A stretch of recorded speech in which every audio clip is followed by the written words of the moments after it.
All right, we're on a podcast talking about life in the pursuit of happiness. Life in the pursuit of happiness. Right. How do you feel about that topic? What is happiness? What is happiness to you with the pursuit? And what does it mean to pursue happiness? It's kind of undulating, like it comes in waves. Like it's like you can't really hold it. It's not really tangible, but you can feel it. Right. It's like how you go to swimming in the pool. There's a warm spot. Swimming. In the pool, like happiness is that warm spot you get in the pool. Right. I feel it. We're opening the invite. Anyone could jump in. Yeah, and to like I don't know nothing is strict. Oh, okay. Nah, we don't. We're looking for it. We're finding the good shit. I don't want to think too much. We went a good hike earlier. Yeah.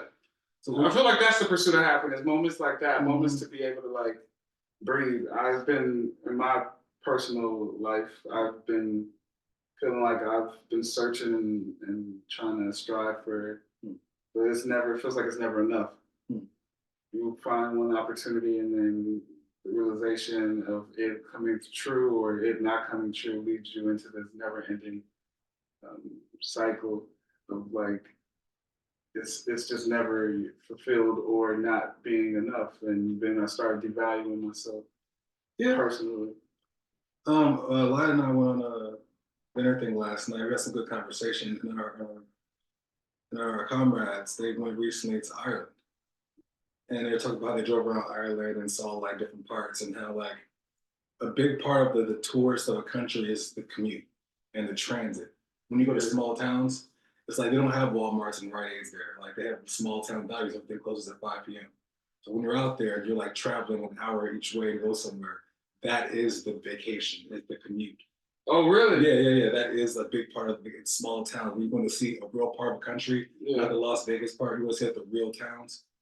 They close early. Like it's the real town values. So like appreciating like the view going down the road, whatever, that kind of thing. Like that's the person who's driving never gets to really appreciate it like the passenger. Oh, somewhat. Is that a fucking allegory for life? Somewhat. You get so focused on the road for that sure. You never really realize where you're going. For sure, especially if you got GPS or like what was the thing called, the physical map? What they call it? Old school. Thomas guide. Okay. Yeah. So that's in that same camp. So, but like that's why I was talking to a guy named JP. Shout out to JP. He's a Jamaican guy. He's from Jamaica, and he spoke about everybody else in Jamaica mostly are lazy, and foreigners like Indians and the Asians are hardworking and they end up running stuff. But the culture for the black man usually is irate, And I was like, is that a negative? Is it really negative? Because ultimately, I feel like life is inevitable to end. Should we not enjoy it as we? But I think the other part is we never really control things ultimately at the end. Yeah, it's definitely like undulation of like you either rooted in the environment and being in the moment. What's undulation? Undulation is like how things can give and take, like how a bridge has gaps in it for like heat and cold for it to expand or not. Gotcha. So like when things expand and morph kind of thing, it's kind of like smoke undulates or fire undulates when it moves. Gotcha. Yeah. We'll call you Mr. Intellect, Mr. Conspiracy. I wish I was wrong. That's all I wish I was. Proof is not easy knowing these things. You know what I'm saying? This is a little crazy. It's not like Joe Budden. Undulate is move, go with a smooth up and down motion. Oh, nice. Thank you, dictionary on that. You know what I'm saying? Like, awesome. To the east wing over there. I mean, like what's his name? Joe Rogan's homie like this. Jamie. Behind the scenes. Jamie. Yeah. Yeah, we always need that type of person too. It's the guy on the chair. You know what I'm saying? Yeah. People to like fact check. Yeah. That's the nice. Appreciate you. Your valued customer. Yeah. Well, I do feel like it's a thin line. We're good. All right. I do feel like it is a thin line between overworking yourself and not being able to smell the flowers. I think like I personally have in my head, I've been personally trying to work hard to one day be able to smell the flowers. So trying to get that remote job that allowed me the space to do whatever I want ultimately was like one of those opportunities. And maybe do work like this, continuously trying to build some type of content in a consistent manner where I could be able to travel with it and communicate with other people like us. Mhm. I think we're paraphrasing the great Ye that said, what will keep you warm is those degrees. You know what I'm saying? Can you elaborate? I actually didn't get. You never listened to College Dropout? I did, but you clearly. Okay, yeah. got I have a university. The great Ye, the book of Ye. Yeah. He was like, what we're talking about is like living in the moment versus planning for the future. It's like the same like the tortoise in the hare, or like the squirrel that stacks up nuts versus like the scavenger that just eats what they find. You know, like there's a contract you have in life, and there's a contract when living in the city. You have to deal with city shit. You have to deal with city ordinances, city mentalities. There's country contracts. The country contracts, you got to get your own water, you got to get your own fire source to burn your trash and stuff. Like you have different contracts in different regions. So in our human contract, you know, we have different genetic dispositions that like make us more comfortable or not. We also have to realize that contract that comes with it, it's the other end of the deal. You know, like if you want to be rich, you have to do work and be forward thinking, and then like see projections and curves and move in that way properly. You know, Mhm. and the reference of Kanye was he was joking about those that think academic school life is all you ever need. This academic, these degrees will keep you warm, but degrees aren't going to give you personality. Right, as we have over time, low key was ahead of his time. Mhm. I feel like at that time when he was speaking about degrees, I remember kids like degrees. Mhm. What you remember? Mhm. Yeah. I remember. He was such a. I mean, we all felt it, Mhm. but at that time, nobody really spoke about it. We just did. Mhm. And then now today, like you know, it's like very much a true thing where people are like, you don't need college. A lot of people, a lot of men are more women than men are going to college. A lot of men are choosing like if it's not according to their finances, they're looking for other options to be successful. And what does success mean overall? Obviously, that's the conversation and the foundation of this. But like, yeah, I personally feel like success is that pursuit of happiness, that search, and being able to find that warm spot, like you said, and being able to kind of have a space and peace of mind to sit there and just bask in it. And success is mostly seen in hindsight more than in presence. For me, Like I think it's built on like strife. Like success. Yeah, it's built on strife. Like struggle. yeah, it's the other end of it. Like Life is a struggle. Yeah. In the same, just like when you play a video game, it's like you want to play each level. You don't want to skip the level to the very end. Do you believe to live is a struggle? I think it comes with the contract of the vessel. So we have to go look for the other side of the rainbow? I think we have to define what we feel, and that is an art. Define what we feel. Like, so being able to be self-aware.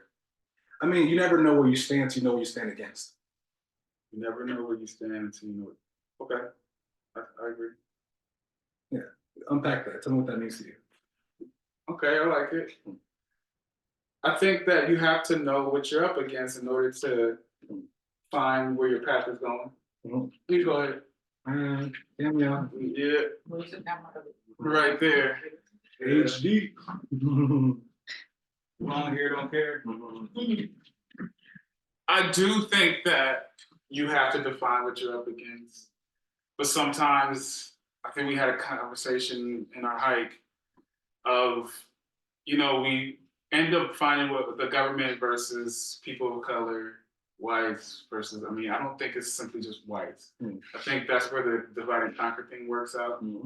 But it's really government, it's really upper class versus, you know, people who have affluence versus people who don't have the money. But it's always changing.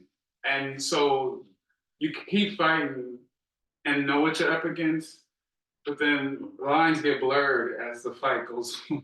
And that's by design. You know what I'm saying? And exhausted, fatigue of seeing so many things happen, you get overwhelmed. And it's hard to describe what you saw when you're looking at a firework. I mean, a lot of stuff happened in that fire. Fire went there, fire went there, fire went there. So to repaint that, is like a lot of fires across the universe. You know what I'm saying? And we're trying to like keep on navigating this little beam of light that we see in the distance that keeps moving. So Yeah. I agree. But is that something that we should focus on? When people say that the enemy is within, I agree with that as well. So really we're fighting with ourselves.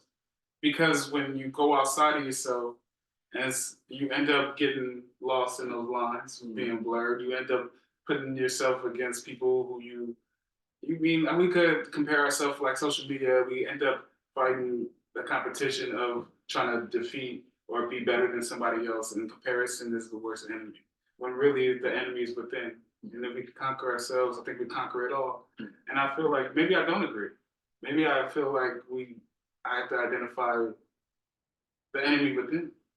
I think that's the point. There's a lot of Stockholm syndrome. Like, What do you mean? Like you get so used to an enemy that you ride for the enemy. You know what I'm saying?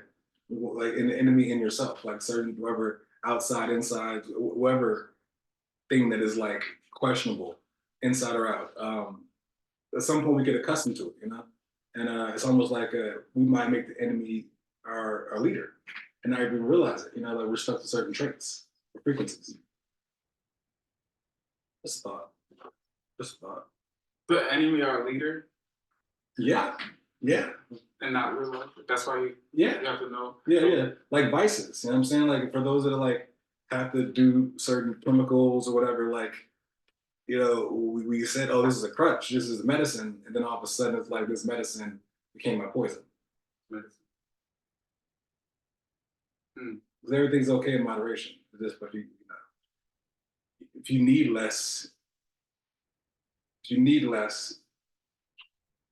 But that's why the enemy is always truly within.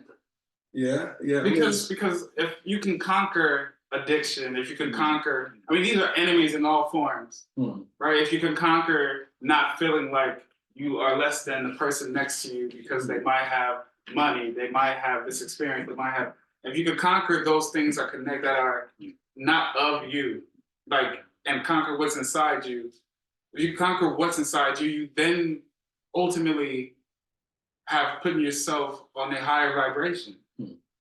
And naturally, those things of what you desire may automatically come true. No? I think anything you can think of can come true. Question is it coming true for you, inside or outside? Is your truth dependent on someone else recognizing it? Like, so the foundation of this conversation comes from what is the pursuit of happiness? I'm saying it's like Sisyphus. Like you're always pushing up the hill, and it's gonna always you have to keep working for it, and it comes in waves. Just as much as like laughter passes time quicker, and looking at water boil passes time slower. So in that, you got to find your own little pocket that vibes with you. I feel like we are making things more complicated than it is. Or I feel like we're talking in parables. Is life just full of parables? Oh, for sure. Full of allegory, full of Bible verses that just are symbolic of whatever. Salvating verses. But what if it's just not? I get the whole things are not black and white. But what if it's just not that difficult? What if we're making it overcomplicated? What if we just really overcomplicate it? And that contract may have happened with our birth in certain systems. Maybe as like infants or as more nature-bound moralities. But these big words that you throw out, what do we say to the person who's on the street, who's not as educated but conscious of that way you are?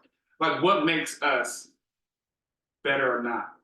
What makes us good or not? Like, what is it that gives us the value to have this insight? It's a collective. We're not. Do you get me though? Yeah. It's I think it's like you can spin this answer 20 different ways, but ultimately it's built on the collective. Like we're not just us as us. We're us conditioned on our community and our environment. So you believe in God? Yeah. You are a part of this spiritual connection, but you are you as an individual. However, we're a piece of God. So we're looking at, when we look at the mirror, we're a reflection of God. But ultimately, we're one being within that experience of broken in pieces of the same God. Yeah. So and remixed and like, you know, the left hand pushes against the right hand. You know, like you got to feel pressure on either side. So just as much as we think we're noble, the opposite side that are Nazis think they're noble and stuff too. You know what I'm saying? But the person to me who has the right answers in life is that villager in those rural areas. That homeless man that chooses to sleep on the street because he doesn't want to be of society, not because he can't compete, you know. But he just said the person who has the comfort to just let go. That to me is like that's the happiness. I think I give myself.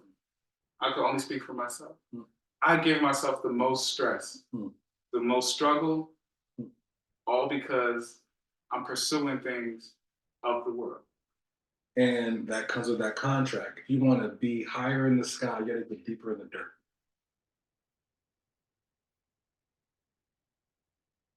Okay. Because your building won't be stable. Like, how can you go up that high without having that much dirt to ground you?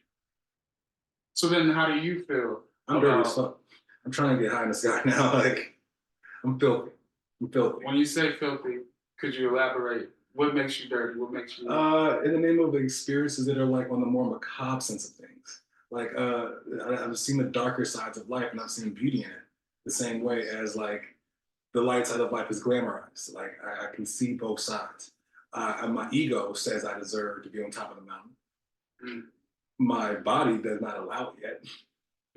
What do you mean your body doesn't allow? My body, my vessel, my life hasn't allowed me to be where my eyes see. Like people say, have eyes bigger than their stomach. My soul is bigger than my body, and I have to like contend with that I'm limited by certain frequencies. But maybe you're limited because of the vision that you have, and maybe you're already there at the top that you choose to desire. It's all what I think about, but I'm about tangibles. Like until I have it in my hand, it's all this. But that sounds material. Yes, I own that. I own that contract. But then that's not high.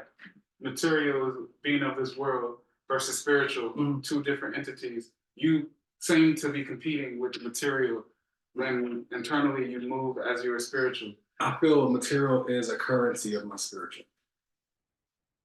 I feel it's a currency to show the levels of power by making tangibles, by producing projects. Bob Marley said, "Riches, my riches are people."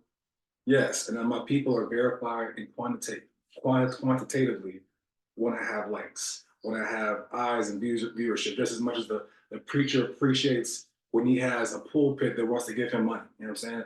Even Buddhism, a man who was a Buddhist became Buddha himself, wanted to find truth and letting go of all material. I did that in the astral world. I'm in this world right now. So in this world, what I'm saying, kingship. You speak very spiritual, but the material sounds contradictory. Now, are you sure of the search that you are finding and looking for? I think it's one thing to know, and another thing to be. Am I wrong? Talk to me. I concur. I'm impatient, and I have an insatiable drive to raise the waters across the planet so we can all be in a higher plateau. And until that happens, I'm always like settling.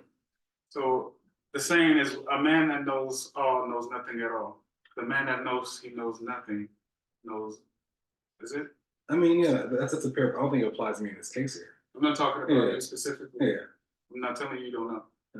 But what I do here is, I am what you should be, God. But it doesn't match my material. Correct. If you are God, material is nothing. And if it so happens to be coming your way, it is what it is. But you seem in search of the material. I like tangibles. Does that make sense? I like tangibles. I like elaborate the tangible, please. Tangible is a trip to go to Mexico or to go to Europe or China or Africa. Be able to afford this, have rent paid, and document and share the joys of my adventures with other people. That's tangible. I could give you an example with somebody like Clem. Clem, literally, to me, he cares nothing for material, from what I see. I think he has it figured out in the context of, yo, this guy can go anywhere in the world and have a friend. You could couch surf if you needed to. Somebody's always letting him house watch. He has a house for free everywhere he goes. I don't get it.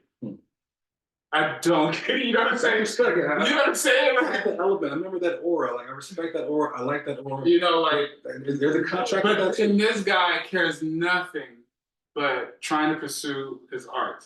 I think he has it figured out. I think he made. I agree. I'm not saying that it is or not. I do know he comes from he doesn't acknowledge it, but he comes from a well-to-do family. But within that, the context of being able to have some sense of peace is what I noticed. Within that peace, he's able to connect. He just wants to be loved. Like, bro is such a hippie, right? You know, I think there's a gift to that, in my opinion. Just my thoughts. For sure. I think it's like keeping up with the Joneses. Everyone's grass looks a little bit green because we all show our best selves. We don't show us wiping our butt. You know what I'm saying? No one sees us putting our hand in our cheeks, pulling out, looking at toilet paper tissue, how much shit is on that. I mean, we don't broadcast this part of our lives. So we have a skewed vision. We all put our best foot forward for the most. But that's not what I'm saying. I'm just saying. Oh, but no, but I'm saying I don't think he does though. Right? He goes to AA. He's been sober for over 10 years. There's no need for this man to keep going. It's like he's sober, but he goes because he gives himself to other people. Do you get that? Like, I don't have time to do that shit. I am not trying to say what you're saying is wrong, but there has to be some pushback, right? But and if I just agree with everything with all in context, this will be a terrible podcast. Oh yeah. But what you say makes sense. But I do think you're putting contradiction of I want material, which me too, by the same context of what you're saying, I believe the same thing within myself. I feel like I carry myself in such a high standard, high rise, a higher echelon type energy. I think I am Black excellence. I do feel like I'm supposed to be in a certain place. I do think people see God when they see me. I do think I make people adjust themselves when I walk in the room. I do think I see a certain aura that I bring. However, none of my material has matched. My opinion, though, it hasn't matched because I desire the material so much, and all I'm doing is bumping my head on the wall. And I'm not going through purpose the way I should. I probably should be a teacher. I probably should be a preacher. I probably should be on the street because that comes natural for me, giving. So why are we going against our nature? Like we know what we can do, we know what we're good at, but we know we want other than that. Because other than that feeds us. Because we haven't defeated the enemy with the enemy. Which is desire. We haven't conquered the enemy. I mean, it's just desire. You're all going to want something. I mean, everyone has a price. You know, everyone has hunger pains at some point. You know, like, what's the price of your hunger? What are you nourishing yourself with? Everybody has a price. I hate that. Yeah. Some people price at McDonald's. People say never McDonald's for me. I mean, it could be a billionaire, the most straightest man, the most strongest. Somebody put enough money and you Terry Crews. Yeah. Because you know what I'm saying. Yeah, and I mentioned like you're a slave to like your money, then the money it'll pay you out. If you're a slave to the likes, then that means you'll be killed by the boobs. So like you need the likes that much, then that means the boobs will kill you. So it's that contract. These contracts are really deep. Man, my spiritual personally, I do think I need to be a little stronger because sometimes I be wanting likes. Yeah. I've learned to stop caring about the likes. Like I live for these moments, and it goes to ethers, and I feel like the ethers raise vibrations. I don't really care about the tangibles of this shit. Like this is neat, but I'm not counting. You know what I'm saying? Like, I think it's a good warm up for our first podcast. You know, this is what 20 minutes we've been talking. Yeah, I like it. Round up one. We'll say we'll chop it up, make it look good. All right. Hopefully, we'll come up with a name over time. 25,000. 25,000. I like it, man.